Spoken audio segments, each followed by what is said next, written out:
Greek Prime Minister Alexis Tsipras held an emergency meeting today with his bailout negotiators after a weekend breakdown in talks with creditors brought the country closer to bankruptcy. Tsipras and his Syriza party's strong anti-austerity platform were championed by the European left after winning snap elections in January. Today, however, many in Greece are bracing for more turmoil as they wonder whether the new government can avoid a default at the end of the month. NewsHour special correspondent Malcolm Brabant reports from Athens.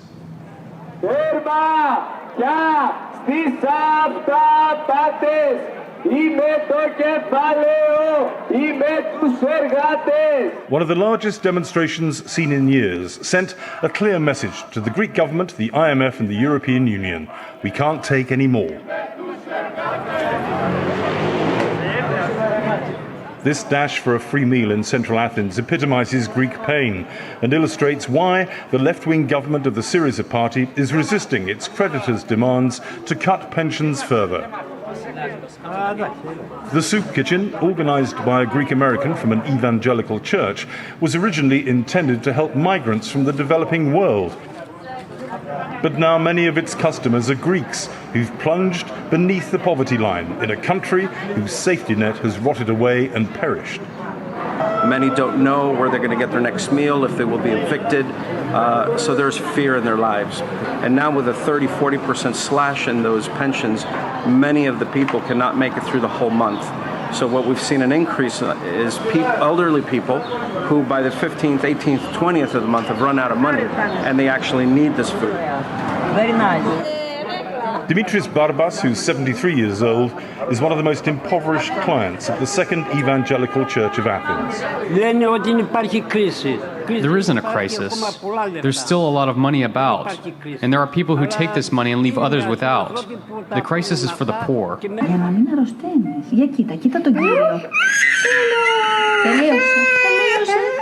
It's no exaggeration to say that this free clinic is the difference between life and death for the children of Perama, an Athenian district ravaged by unemployment. The charity helps the poorest, but with limited resources and facilities, it can only provide minimal care. In some cases, we have to face difficult situations because we can't take care of them here. They need to go to a hospital. And that's a big problem for the families because they can't afford even the bus ticket to go to a public hospital. Free medicine is essential for Nikos Varmelos, who fell behind with his social security contributions and has no state pension as a result. Things were going badly. I had a timber yard with 30 employees. The factory closed. I went to prison because of debt, and I owe money to the Social Security Fund. He may be immaculately dressed and imbued with Greek entrepreneurial spirit, but George Zisimatos is no longer a success. Staring at what used to be his shop in a prime location is intensely painful. It's a life disaster. The things that you cannot build again, you know. It's looking your fortune getting lost. Before the crisis, Zisimatos had 13 shops, employing 49 people, with an annual turnover of $5.5 million.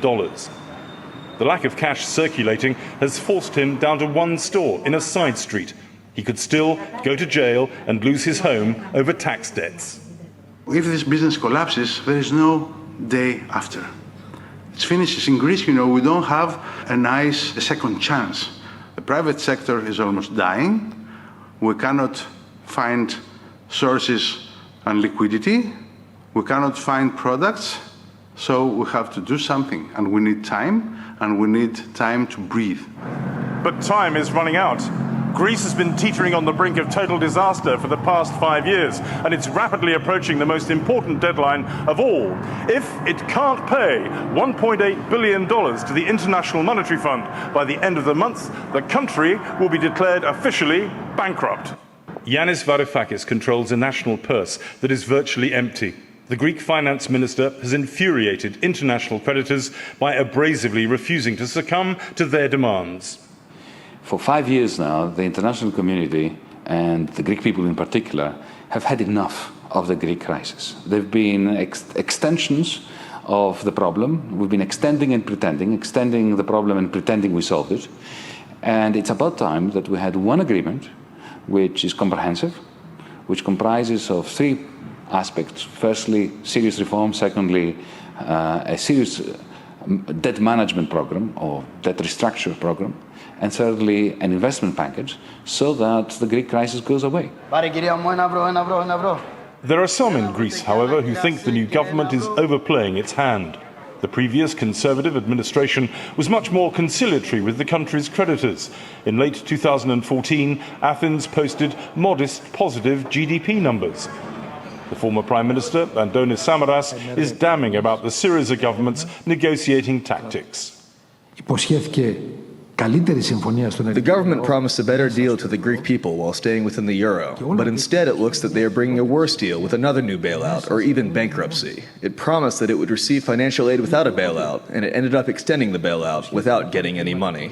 Meanwhile, the criticism on the left towards the Syriza government has been public and confrontational. Communist trades unionists occupied the finance ministry a few days ago and unfurled a banner which read, "We've bled enough, we've paid enough." At another building occupation by former state employees, there was anger that the new government has refused to rehire them and is sticking with international demands. I had some hopes, and I vote, to be honest with you, I vote that party because I believed in that party. And that party gave us away like a leader, like a trust or something. And that was our problem. We lost our faith. On one of Athens' main shopping streets, this shuttered mall is a cathedral to austerity. So will Greece have to return to the drachma, the world's oldest currency? Jens Bastian, a German economist, spent 2 years with the European Union task force, helping to recapitalize Greek banks in the early days of the crisis. I don't entertain the option that Greece will leave the euro. There are voices, and they're gaining in strength, that advocate such an option. But it would be catastrophic for the banking sector, for the private households and businesses who are indebted in euro. In many ways, this is a non-starter. After 5 years of the Greek economy enduring descaling, filleting, and never-ending cuts, the traders at Athens fish market are desperate for relief. The people are very afraid about their money, so they are very tight, and they are afraid to buy also food. If they don't pay us, we cannot pay other people to take the supplies. There is no money left for living.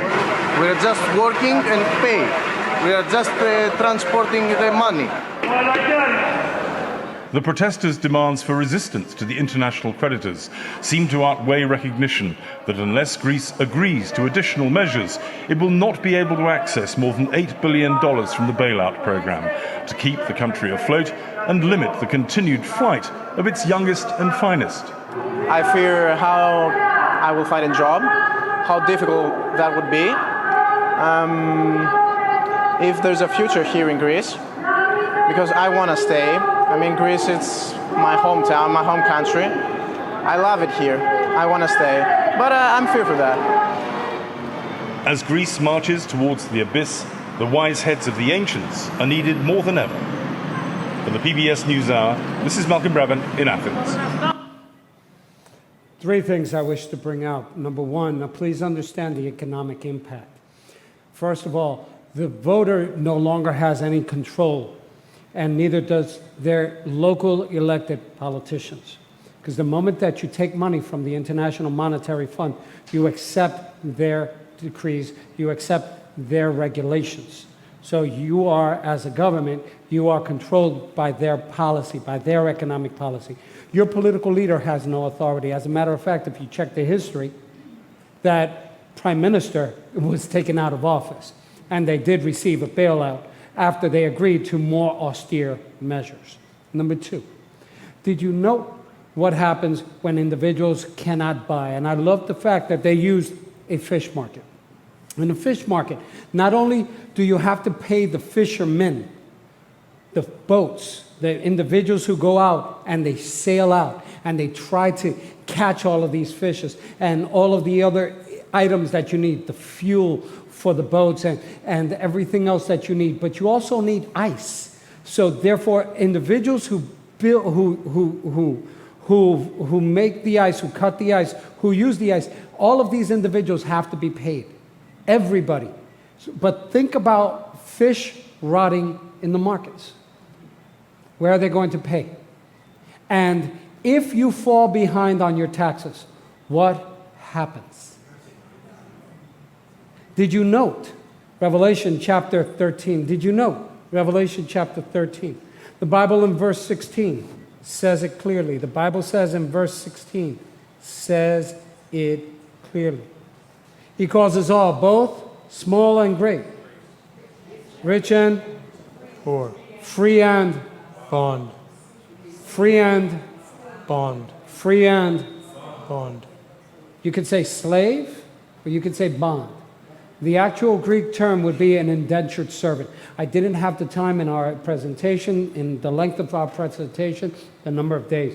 I do have a message called Slaves to the Beast. Okay? Bible and the spirit of prophecy are very clear. There will be slaves in the last year, in the last days. There are slaves already, and I'm not talking about those sold into human trafficking. If you cannot afford to stop working because you owe money, and incidentally, understand what's going to cause this. There are individuals who owe money in other countries, and they move. And because those creditors cannot extend their reach to grasp onto your economy, unless you owe money to the IRS, and unless you owe to your student loan, which incidentally the IRS also controls, they'll follow you anywhere. That's why some Americans are revoking their United States citizenship. So that way the IRS can no longer hunt them. But somebody wants to be paid. International Monetary Fund. Let's move on. I'm not going to use the economic growth, the end of growth, but that would be a good PBS news hour for you to search in August 2016. That would be good for you to study. But please note what was blurted out. And I tried to find this in other news outlets. I prefer using NPR and PBS because most individuals would agree that they are not biased.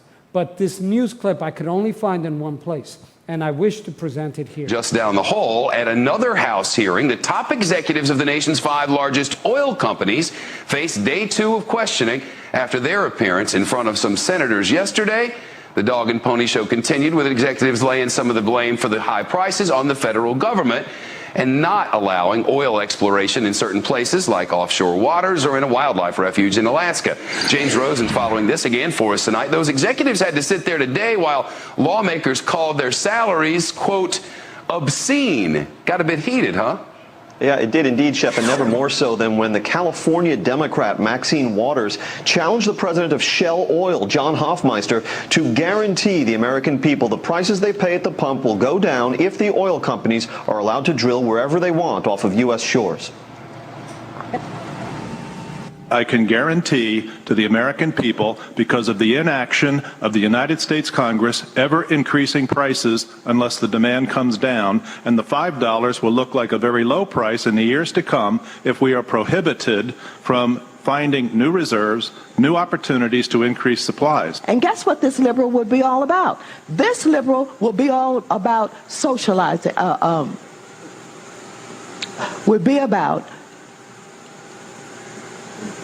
basically taking over and the government running all of your companies. The word